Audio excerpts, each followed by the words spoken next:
We do have a couple of methods that can be used so that a line may be locked so that its location may not be moved. Let's take a look at one of those. We'll go ahead over to this line over here. And as we hover over it, we can see that this is pipeline 1003. I'll go ahead and add to its connection all the connected parts. I'll give it a right click, and then I'll see that I can lock it. Okay, now it doesn't look like much happened there, but if we go onto this pipe and select it, you'll see that everything that I selected there does have the little red lock sign by it. Okay, we also have another option that we can do. We can go into the isometric drawing tab, not the source file, but the isometric drawing tab. And we can go into one of our lines here, and you'll see that we have a line 101.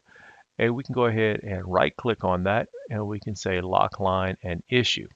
So now if we find line 101 in here, you'll see that the line number is locked and it's indicated as such in the dialog box.